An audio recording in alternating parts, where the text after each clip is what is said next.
I actually use primacy, recency, whatever that Jedi technique is. I would say, look, I'm going to tell you this now. And then I distinctly remember Justice Cherry wanting 2 sandwiches at one of those meetings, so I remember it specifically.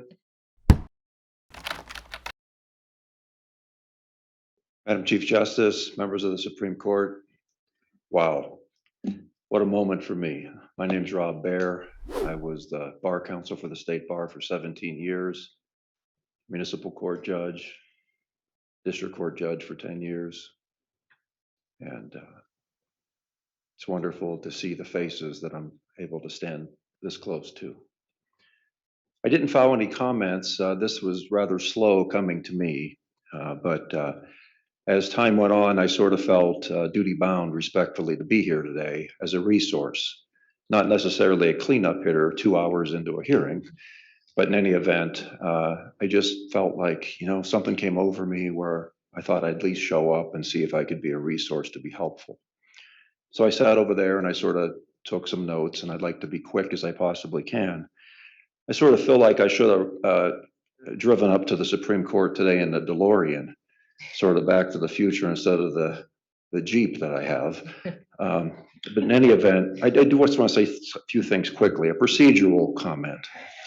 I was the reporter for the Ethics 2000 Commission that Dennis talked about. That did take a period of time to go through because that was actually a wholesale revision of all the rules, each and every one of the rules, which did result in the change, by the way, from the rules of substance, from Supreme Court rules to the rules of professional conduct, consistent with the way the ABA does it. I know that we had a lot of late night meetings. We had cameo appearances from Justices Hardesty, Cherry, and Douglas. I distinctly remember Justice Cherry wanting 2 sandwiches at one of those meetings, so I remember it specifically. But in any event, in listening to all this, respectfully, what I would suggest is the litmus test or barometer as to what to do now procedurally. I would have to say I agree that some sort of effort, though of course, I got to tell you, I respect the volunteer service of chairs and vice chairs of the Northern and Southern disciplinary boards, the Board of Governors, the bar president, and all those at the bar. I'm sure it's all brought forth in good faith. It's just that, to me, the issue as to what to do procedurally, I think, comes back to significance of what's going on. I'm sure we all have seen A.D.K.Ts over the years changing some rules that are rather ministerial in nature. And so, of course, you're not going to have a task force or a commission established to go over those type of ministerial changes. But it seems to me these are significant. I mean, again, I get up here 2 hours into a hearing and you see what we're dealing with. And so respectfully, I think it does make sense. And I would volunteer to be on such a commission if asked. We did that with lawyer advertising too. I think also Justices Hardesty, Douglas, and Cherry participated when we created the lawyer advertising rules in Nevada. So that's sort of a procedure, again, with a sort of the underlying issue being how significant is it? Significant enough? Let's put a commission or a task force together. Seems to me all this really is. Editorial comments quickly. I took some notes. I listened to some of the questions. Justice Kadish asked a few. Chief Justice, you said, so it's discipline or bust. This idea that an admonition has to come only from a screening panel, and if a screening panel offers it and a lawyer who's the respondent on the hot seat says, I don't want it, then it's no longer available. That wouldn't be consistent with the ABA rules, I don't think, by the way. And the whole effort, consistent going back in time, even to the Ethics 2000 time, was to try to be consistent with the ABA. So that's an anomaly right off the bat there. But again, the Chief Justice said discipline or bust, and I think the Bar Council said, well, and you see this as the logic here. Well, let's just give a reprimand because it's already public. And I heard what Ms. Flocini just said. Let's give a reprimand, it's already public. Respectfully, editorial comment on that. I liken it to a situation maybe where somebody's charged with a minor offense in the criminal world, a DUI or a misdemeanor type offense, and they're told plead guilty, you don't go to jail. If you don't plead guilty, you're going to jail. Discipline or bust. And I've heard this idea of it's impossible to unring the bell. In other words, we filed a formal complaint, and this whole thing now is public. It's impossible to unring the bell. Well, it's possible and it's certain that though you can't unring the bell, you can adjust the volume so it doesn't hurt your ears. You can adjust the volume to that bell. Meaning, letter of admonition, if given at a formal hearing panel, instead of discipline or bust, you get a letter of admonition if it's warranted, of course. At a contested hearing with someone like me, Dennis Kennedy, the lawyers at Lips and Nielsen, Josh Gilmore, I think quality lawyers across the board, they want to give an admonition, this panel wants to give an admonition, so be it. It can adjust the volume down to a reasonable level. Meaning, if you get an admonition as opposed to a reprimand, which would be the only thing you can do by way of actual discipline, because the other part of this would be dismissal with cautionary language. So that's where the discipline or bust comes from. You go to the formal hearing and it's dismissal with this cautionary language. The next thing above with no admonition is a letter of reprimand. Well, what does an admonition give you to lower the volume? An admonition gives you no magazine that if you're a lawyer, comes to your office, comes to your house, your family sees it, your contemporaries see it, everybody in your office sees it. The Nevada Lawyer magazine, by rule, all public discipline, including reprimands, are in there. The admonition wouldn't be there. Lowers the volume. You're not in a magazine if you get an admonition. When the member of the public goes to look up potentially a lawyer on the State Bar's website, admonition is not there, but letter of reprimand is there. So again, volume is lowered with this admonition if it's warranted, of course. That's presupposed here. So you're not in the magazine, you're not on the website with an admonition. I will tell you, it affects people's malpractice insurance too. You get a public reprimand, it messes with your malpractice insurance. You get an admonition, not so much. Reciprocal discipline. It's a bear, pardon the pun. You get a public reprimand if you're licensed in other jurisdictions, you got to tell all the other jurisdictions about that. Some states do not require the admonition to be reported. Some do. It varies, but it's a lesser standard. Again, lowering the volume.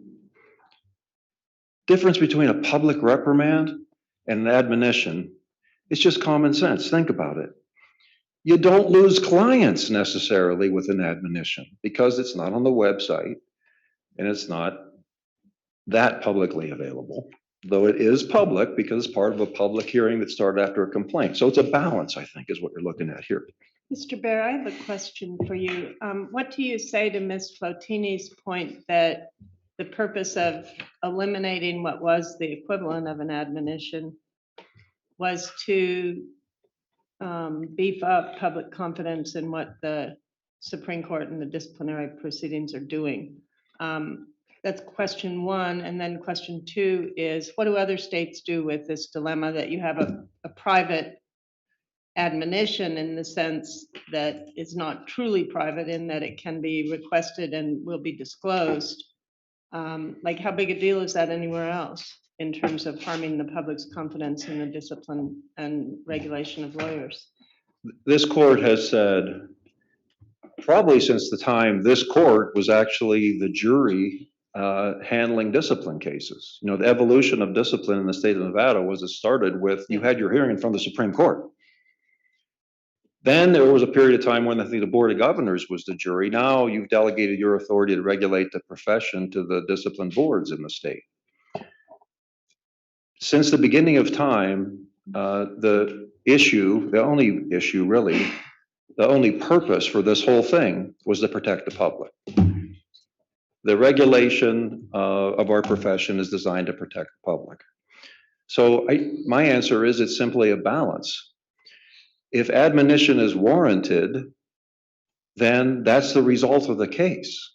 The public is protected by virtue of the procedure that was employed, that was a fair procedure to get to that point. I mean, it seems to me the public ought to be interested in fairness as well. It shouldn't be, again, discipline or bust. Fairness, to show fairness. I mean, the public would be able to see the procedure and process that was used at a formal hearing. I mean, I've done a number of formal hearings now over the last 2 years since, there was a bit of a political anomaly that forced me to open my law office. And I did so, and I do represent lawyers at the bar. 75% or more of my time is probably doing other things like expert work in the area of professional responsibility and ethics. But nonetheless, I've had a number of hearings over there, and I've had some that resulted in something less than a public discipline. And typically the grievant, the person that files the bar grievance, testifies at the hearing, and they see the full day. Those hearings, the ones I've done anyway, the 9 o'clock in the morning start, 7, 8 o'clock at night, here comes the final decision from the panel. I mean, Mr. Hoagie can tell you about a case he and I had together in that regard. I've had some with a lawyer named Bruce Hahn at the state bar, a retired DA out of Reno who does a number of cases for the bar.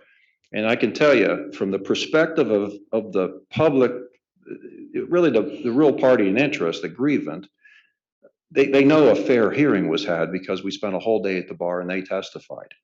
But I think it really is a balance. If admonition is the right choice, then it's the right choice. But it's not as though it happens willy-nilly. I mean, it happens it should be able to happen as an option in a formal hearing context is really what it is. You would say that the most of the states that have admonition as an option, one of the things that can be done, afford that option all the way through the hearing process rather than curtailing it at the early stage. Well, I think so. I mean, I heard about Louisiana. I have to say, did I do a deep dive into things I've heard here? No, I didn't, because again, this sort of came to my attention, and it was actually just a few days ago, I kind of said, okay, I'm showing up. Fair enough. So I'd be happy to do a deep dive into anything if I were part of some further effort here, which I would volunteer to do. But what I was going to say lastly then is it's about reputation. I used to do Bridge the Gap. Some people probably remember Bridge the Gap. When I was a lawyer at the bar, it was required that all the new admittees get together with me for an hour as part of this Bridge the Gap presentation. Some people liked the way I did that. So then it came to where I had to do 2 hours every year with all the new admittees. And then Bridge the Gap went away and things changed. But I would tell the new admittees, first thing I would tell them, and I would stress it, I would actually use primacy, recency, whatever that Jedi technique is. I would say, look, I'm going to tell you this now, and then I would repeat it in my last thing. Nevada is small. It's a close-knit legal community. And guess what? It's still that way today, right? If I mention any area of law, instantly in your mind, lawyers' faces pop in your head about who are the best in those areas, right? Criminal defense, family, bankruptcy, civil, personal injury, whatever it may be. Okay, your reputation is your number one asset in this state. And as proud of this courthouse, the Hardesty courthouse, as we should be proud of that too, that it's still small enough to where your reputation precedes you. And that, more than anything else, is why this reprimand or bust is dangerous. Thank you. Thank you, Mr. Bear. Any further commenters here in Las Vegas? Yes?